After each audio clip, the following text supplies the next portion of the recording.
여러분들께 제가 지금 드리는 말씀은 여성 정치인의 길은 아직도 참 힘들다. 대한민국에서 여성 정치인의 유리천장은 저는 이 방탄 강화유리 아닌가 이런 생각을. 이번 전당대회에 대해서도 할 말이 많이 있지만 여러 가지가 복합된 것 중에 하나는 아직 여성 참 힘든 부분이 있다. 박근혜 대통령 탄핵 여러 가지 평가가 있지만 여성이기 때문에 그 당시 많은 이슈에 있어서 더 힘들었던 부분이 있다. 왜? 대한민국 정치는 아직도 네트워크의 정치입니다. 학연, 혈연, 지연. 우리 아직도 대한민국의 모든 분야를 이끌고 가는 그들의 그 부분에 있어서는 남성이 훨씬 더 많습니다. 그러면 여성은 이걸 어떻게 극복할 것이냐? 저는 무엇보다도 우리는 실력이라고 생각을 합니다. 일단 첫 번째는 실력이 있어야 됩니다. 여러분 이런 얘기 있어요. 옛날에 여자는 2배쯤 잘해야지 좀 하네라는 이야기를 듣는다. 제가 맨날 하는 말이 있어요. 정치하면서 정치가 또 제가 비례대표 때 이런 얘기를 했어요. 아니 비례대표 그 당시에는 지금은 전 당원이 투표를 하지만 그 당시에는 이제 당원 중에서 우리가 그 대의원 추천권이라는 게 있어요. 그 대의원들만 투표를 했었는데 전당대회 때 그러면 지역구 국회의원들은 한 35명씩 추천을 하고 비례대표는 4명을 추천하라고 그러더라고요. 그래서 내가 그 당시에 아니 나도 그렇게 이렇게 열심히 하는데 어떻게 지역구는 35 비례대표는 4명이냐고 이런 차별이 어디냐고 당대표를 막 찾아가서 얘기를 하니까 당대표께서 껄껄 웃기만 하시고 들은 척도 안 하시더라고요. 그래서 내가 지역구를 해보니까 야 비례대표 4장도 많이 주는 거다라는 생각이 들더라고요. 그만큼 사실은 정치라는 게 굉장히 힘들어요. 여러분들도 여기서 기초의원 하시는 분들도 있고 정치를 경험하시겠지만 제가 늘 하는 말이 야 고시 공부를 정치하듯이 했으면 내가 3학년 때 수석 합격했겠다. 그런데 우리가 그렇게 치열하지 않게 하면 정치라는 건요 정말 현장의 목소리를 듣는 것부터 시작해서 정말 내가 최고의 전문가들의 지식까지 알아야 되는 것만큼 발로 뛰는 것부터 머리를 쓰는 것까지 잠잘 시간이 없어요.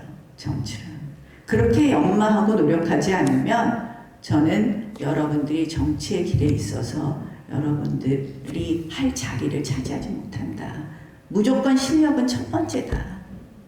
우리가 지식으로나 경험으로나 또 그것을 표현하는 능력으로나 이 모든 것에 있어서 다 갖춰라. 정치는 말로 하는 것 같지만 듣는 것이고 그럼 말도 잘해야 되고 듣는 것도 잘해야 되고 정치는 말만 하는 것 같지만 또 글로도 표현할 줄 알고 글도 쓸 줄 알아야 되고 여러분들이 갖춰야 될 덕목이 너무 많다. 그것을 늘 연마해라. 2배쯤 잘해야지 좀 한다라는 이야기를 들을 것이다. 두 번째, 저는 우리 여성 정치인들한테 제발 부탁하고 싶은 것이 여성 정치인들끼리의 연대의식을 가지라는 이야기입니다. 늘 말로만 연대를 하는데요. 내가 전당대회 한번 나가려고 해도 서울시장 경선을 한번 나가려고 해도 여성들은 재빠르게 남성들한테 딱 줄 서갖고 거기 가서 다 다른 데가 있어요. 여성들끼리 뭉쳐서 한번 소리를 내보세요. 여러분들이 가서 개별적으로 챙김을 당할 수 있을 거라고 생각합니까? 여러분들이 그 한 자리 가서 충성해서 얼마나 얻을 수 있을 거라고 생각해요. 내가 안타까워서 늘 비례대표 후배들한테 이렇게 해라 저렇게 해라 가르쳐줍니다. 지역구를 할 때는 어떻게 하고 어느새 또 얘기 안 듣고 다른 데 가서 다르게 하다가 지금 남은 비례대표 여성 의원은 재선하는 이미자 의원 1명 남아있어요. 내 말 들으면 잘 될 텐데 말을 안 듣더라고. 여성들이 뭉쳐서 한꺼번에 소리를 내야지 거기서 우리가 뭘 얻던지 말던지 할 겁니다. 저는 얼마 전에 그 바이든 대통령이 연설을 하는데 이 의회에 가서 연설을 하면 상원의장, 하원의장이 뒤에 앉아 있잖아요. 우리도 국회의장이 있고 연설할 때 대통령이 앞에서 연설해요. 상원의장은 부통령인 우리 해리스 부통령이고 여성 부통령이고 잘 아시잖아요. 흑인 부통령. 하원의장은 얼마 전까지 낸시 펠로시 하원의장이었어요. 두 분의 여성의장 앞에 바이든 대통령이 연설하는 걸 보면서 가슴이 뛰더라고요. 대한민국은 역시 그래도 민주당이 좀 나아요. 여성 부의장도 만들기도 하고 민주당은 항상 뭐 여성 국무총리도 만들기도 하고 보수당은 여성에 있어서 인색합니다. 우리 대한민국은 아직 국회의장 여성을 못 만들었습니다. 박근혜 대통령 여성 대통령 만들었다고 하지만 저는 박근혜 대통령은 여성 대통령이라고 생각하지 않습니다. 왜냐하면 그분은 대통령의 딸이라는 후광을 입고 됐기 때문에 진정한 여성 대통령은 아니라고 생각합니다. 그래서 사실은 이 대한민국은 그 마지막 최고의 자리 그리고 일정 수준 이상에 있어서는 여성에게 자리를 주는 것에는 매우 인색하다.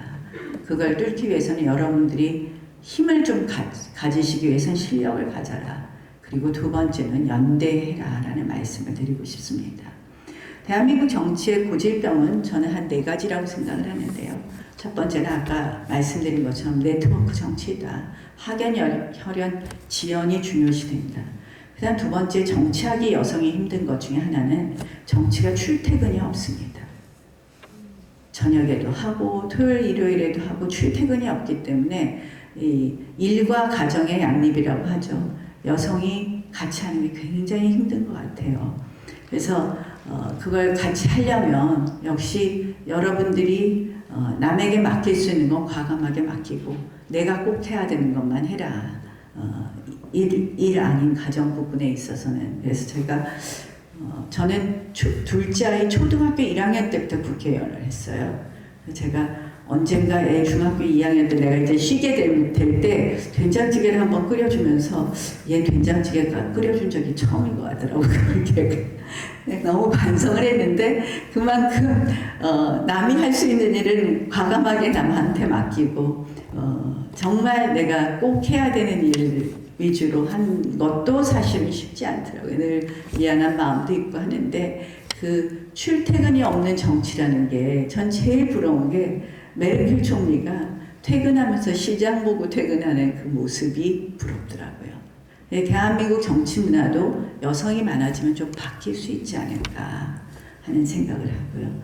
세 번째로는 아직도 그래도 돈이 드는 정치다.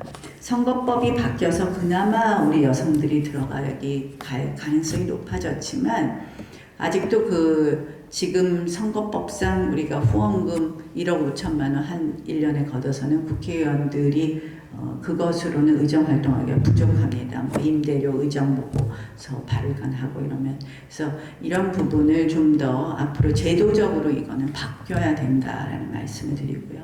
네 번째는 아직도 계파 정치 줄 서는 정치가 된다는 문제입니다. 특히 이제 저는 늘 이게 보수 정당의 문제라고 생각을 하는데 상임위 끝날 때 보면 우리 당 의원들은 집에 많이 가 있어요. 한두 명 남아있고 민주당이 훨씬 더 많이 앉아 있습니다. 그 이유가 우리 당이 더 많은 상임위도 그랬었습니다. 보면 민주당은 그 출석 체크를 분명히 하더라고요. 끝까지 남아서 제대로 활동하는 거 굉장히 DJ 대통령 때부터 이렇게 한 게 있는데 우리는 결국은 실력이나 아래로부터의 공천이 중요한 게 아니라 계파와 줄 서는 정치가 자꾸 돼 있어서 그러니까 상임위 질문 100번 잘해봤자 줄 잘 서서 친하지 않으면 공천 못 받는다라는 문화가 있더라고요. 그래서 제가 늘 18대부터 주장하는 것이 아래로부터의 공천입니다. 결국 국민으로부터 그리고 아래로부터 실력으로 인정받는 정치가 된다면 우리 여성들도 조금 더 쉬워지지 않을까 이런 생각을 해봅니다. 앞으로 하여간에 국회에 다시 들어가게 되면 이런 제도로 바꿀 수 있는 거 제가 열심히 해보도록 하겠습니다. 그리고 제가 여러분들께 부탁드리는 거는 우리 모두 실력과 힘을 기르자는 거고 그 힘에 있어서는 연대가 중요하다는 말씀입니다. 밥비 어디 가서 줄 생각하시지 말고 여성들끼리 여성에게 같이 여성들과 함께 한다면 우리가 여성의 힘을 키우지 않을까 이런 생각을 하고요. 그거는 다른 게 아니라요. 우리가 세상의 절반이 여성입니다. 우리 그 세상의 모든 여러 가지 문제를 해결할 때 같은 시각으로 본다는 게 너무 중요하거든요. 그러니까 제가 늘 우스개로 얘기하는 게 예전에 법원에 있을 때 가사 재판을 하는데 재판 끝나고 나오면 저는 여자 당사자들은 별 이상한 사람이 없는 것 같고 남자들이 좀 이해가 안 되는 게 많은데 옆에 있는 남자 판사님은 재판만 갔다 오면 여성 당사자들이 이상하다고 화를 내시는 거예요. 그게 우리는 아무리 시어머님이 잘해주시고 저는 그렇지만 그래도 고부 갈등 나오면 이해가 탁 되는 게 있는 거고 남자들이 이해가 안 되는 거죠. 그런 것처럼 우리가 법안을 만들든 제도를 만들든 우리 여성들이 그렇게 절반을 차지하고 있다면 저는 최근에 비동의 간음죄라든지 이런 부분에 있어서도 저는 지금 정부나 우리 당의 입장하고 좀 다른데요. 이런 부분 우리가 잘 해결해서 대한민국이 좀 균형 잡힌 대한민국으로 만들 수 있지 않을까 이런 생각을 해봅니다. 제가 정치하면서 늘 생각하는 것이 내 후배, 여러분들이 나이가 많든 적든 저의 후배라고 생각을 하는데요. 내 후배 정치인들의 길을 더 많이 터드리고 싶은 게 저의 생각이고 그런 소명으로 일해왔습니다. 앞으로 그 길에 늘 함께하겠다는 말씀드리고 이제 정말 더 많은 여성들이 정치에 참여해서 대한민국 더 많이 발전하고 우리가 정치하는 목적 딱 하나라고 생각합니다. 우리 아이들에게 더 좋은 대한민국을 물려주는데 여러분들 역할 많이 해주실 것을 기대해 봅니다. 축하드립니다.